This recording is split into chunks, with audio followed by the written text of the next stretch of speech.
Good morning, folks, and you're welcome to first episode of Would You Believe It, the culture podcast for North America and Ireland. I'm delighted to be bringing you a show from my native parish of Tulsk this morning. We're here with three members of the Tulsk Historical Society, three good friends of mine that I've grown up with and known for years and years, and I've been threatening to do this for quite a while, so it's great to be able to talk to them. On my right here is Milo Lowry from Clashagany. Welcome, Milo. Thank you. Noel Sheeran here on my left, another founding member of Tulsk Historical Society, and John Higgins, Trapper John, aka. Great to have you, John, on the show. So great to have you home, John. Thank you very much. Pleasure to be here. We're here, appropriately enough, just the way it happened this morning, Noel.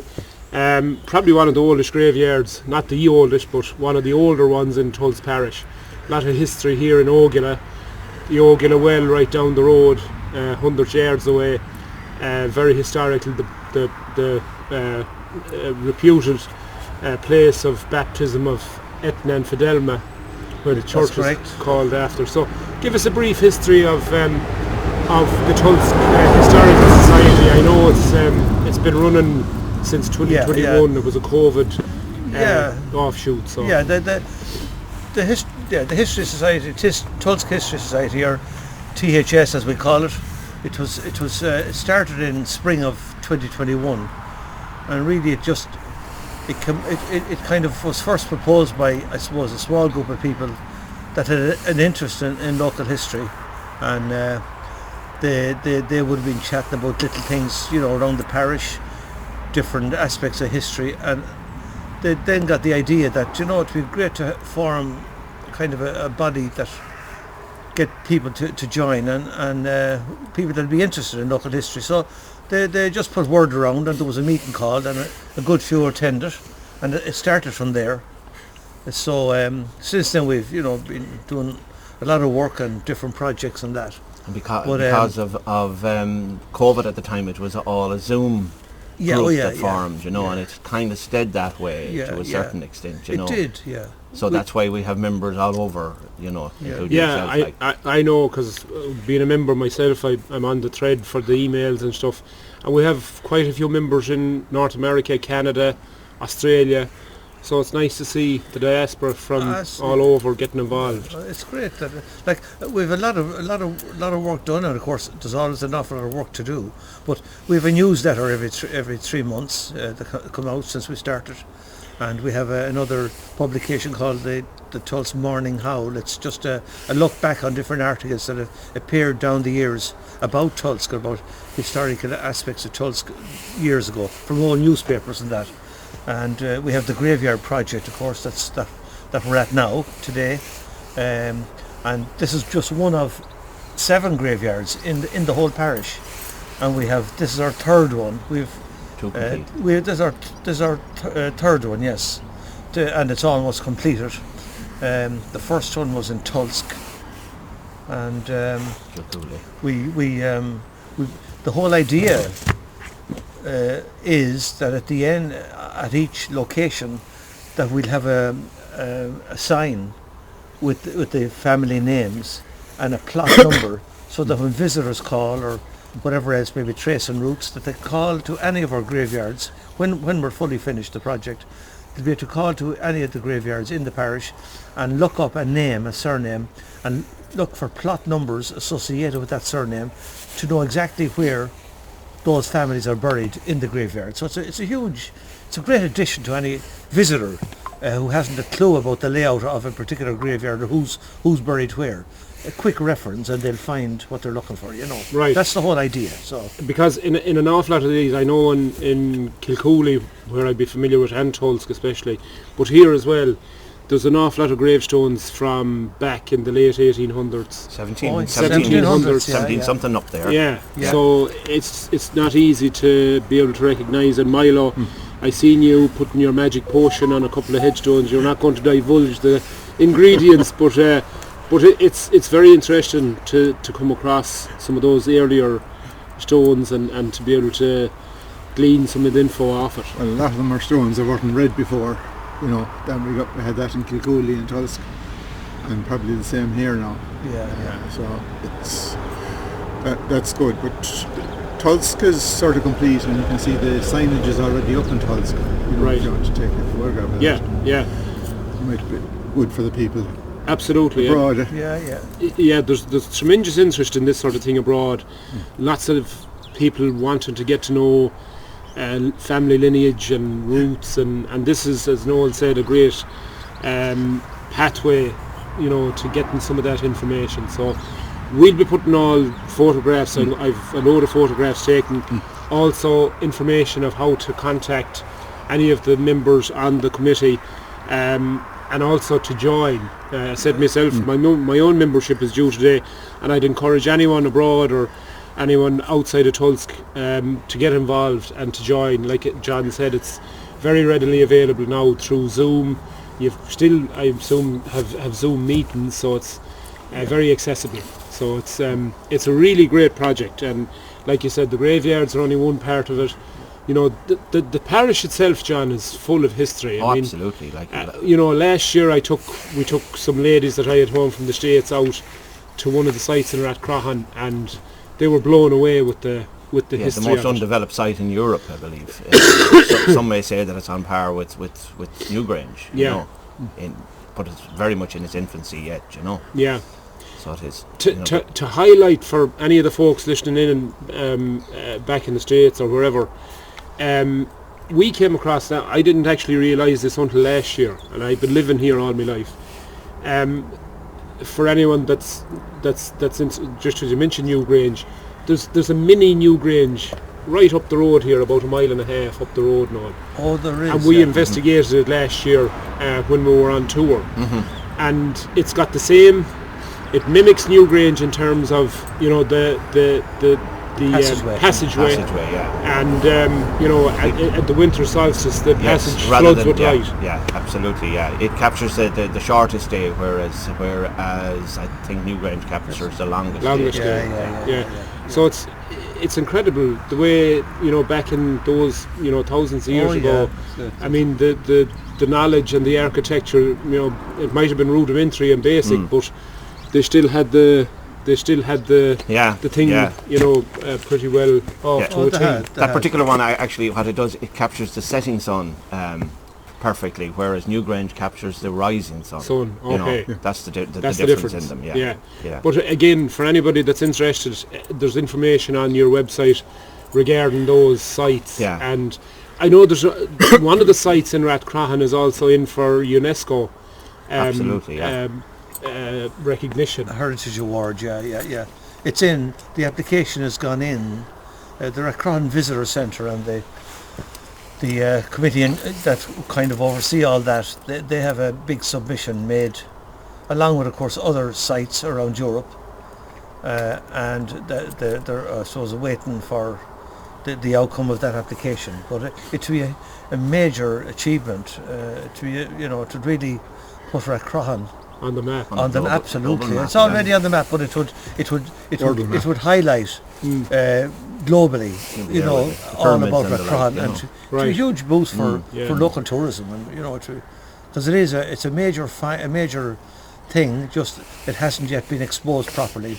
But that UNESCO thing would really open it up. On a smaller thing, we would be hoping here that I suppose the cemetery thing kind of started from us digging local graves and local people digging the local graves and talking about other graves and that, and such a one is buried such a place. And I was saying, it'd be nice if we could have all that history of graves, because some, even in my time, there's graves that we weren't sure where they're buried now if there isn't a headstone on them and that. So the hope is that in the future someone will be able to click on a family name in whatever site it's going to be, and they'll be able to not alone find all the detail on it, because we're taking all the detail down. This is possibly the last time these graves will be read. Hopefully not, but hopefully they won't need to be read again. But that all the information will be there, including photographs of the, Noel is doing all that, photographs of the actual grave itself. And Milo and Noel have done some wonderful work here, and there's other people that we'd have to give recognition to in other cemeteries as well. In Kilcooley, Kathleen Dixon and Sheila Dalton they done Trojan work over there in the earlier years back in the 2000s, was it 2016? I think Milo, was it? Yeah. Yeah. 16, yeah. And then in Kalina, which we haven't visited yet, the Burke girls down there, locals, they have a lot of work done down there as well.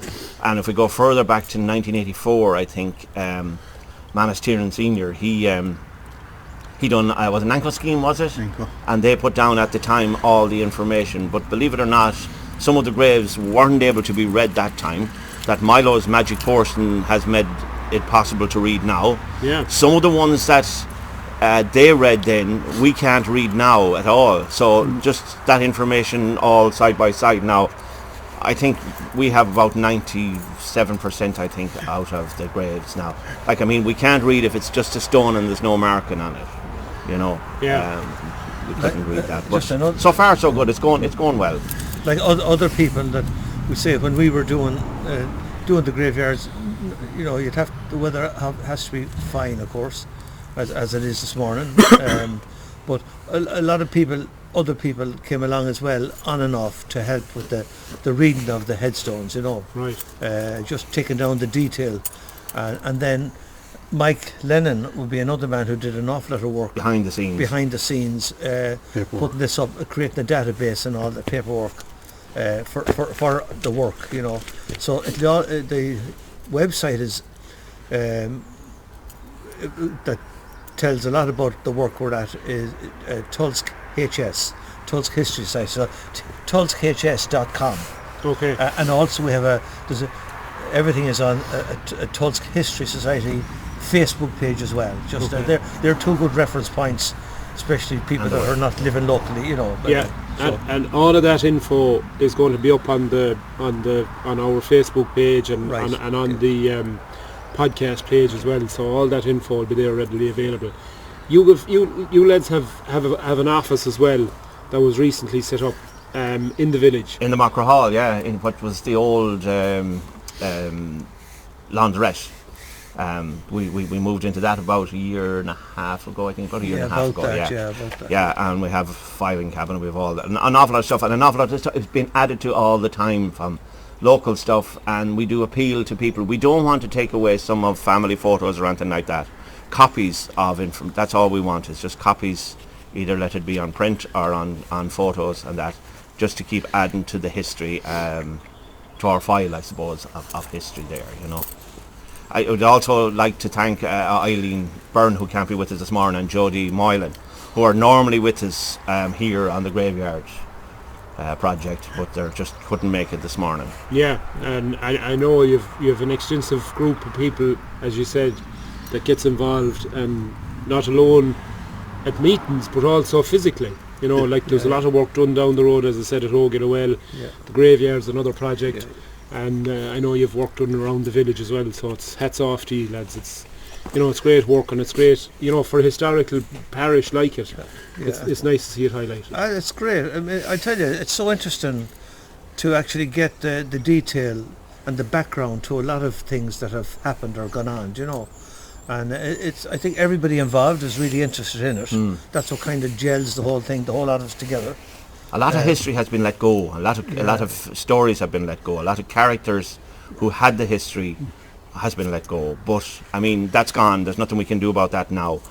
But from now on, maybe we can keep some of the memories alive. You know. Well, we have, yeah. Yeah, at least what we're finding now from the research, it's been documented and put on the website or whatever, and at least there is a record now. It's Right. there for future Or generations. it is, yeah. Yeah. Right. And just John, sorry, Milo here has done an awful lot of work with updating or creating new maps for the Absolutely. graveyards. Okay. Just, you know, and he's put a lot of work behind the scenes into that. So that's just another man that needs to be recognised for a great work. That, Absolutely. You know, Now, are those maps available on your website? Are they? Tulsk is at the moment. Tulsk. Is it? No, I'm not sure. Is it up at the moment? But it's But near- the it wind will be, be or up, the wind be, yeah. yeah. Oh, It's yeah. just, yeah. It's Tulsk is finished, but Yeah. Oh, it's finished, yeah. and yeah. the sign is up and the whole lot. Yeah, yeah, Okay. yeah. So eventually, the idea would be that, you know, that people will be able to access the website. Yes. Go on, click on a tab, and Click go on a into tab. a map of a particular graveyard. Yeah, and see. yeah, yeah, yeah. And Yeah, get so the, like get a the, virtual tour. read the record. We have to read the record, that we have created, we'll say, from the headstones. Right. Eventually that will be available online. Yeah. Just for people, especially people living abroad, and especially America, because we know Yeah, the history there's a there lot of and people further there. afield, For sure. because they can't make it home that often to To see this. to see yeah. this Yeah. for themselves. There was one Yeah. quick story, if I have the Yeah. chance. One headstone that we uncovered was lying face down, and we turned it over, and we found a lot of information, local information for the family, but the family name, the husband and 2 children had passed away, unfortunately, and she had moved out of the area and remarried, and the families came back, then her second family came back to try and find the grave and could never find it, and that link was completely lost until we found it.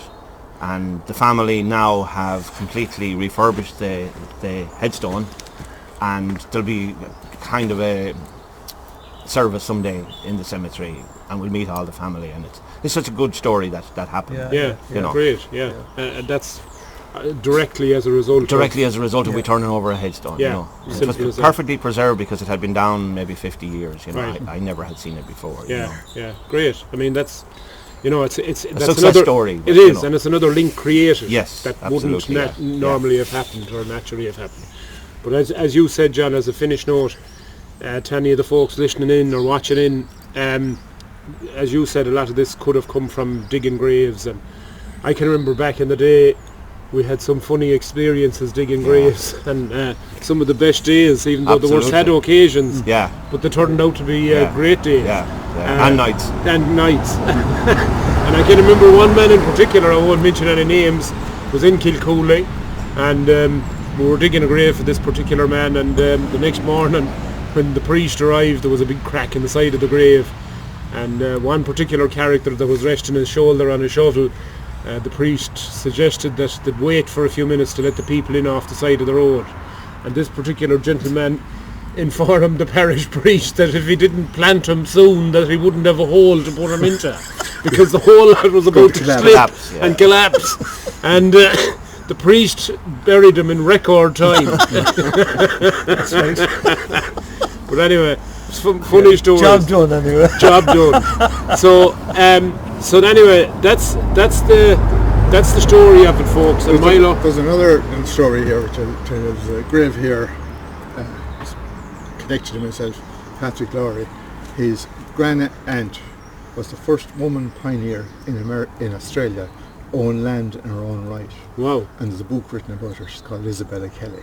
Isabella Kelly. Isabella Kelly. It's just Well, that's a Under nice the piece history. of local history and yeah. knowledge. Yeah, Yeah, yeah, yeah. So Isabella Kelly, from Australia. no. She She was from here. was from here. Moved to Australia. Moved to Australia, and the rest is history. The book written about her. She was the first woman to own land.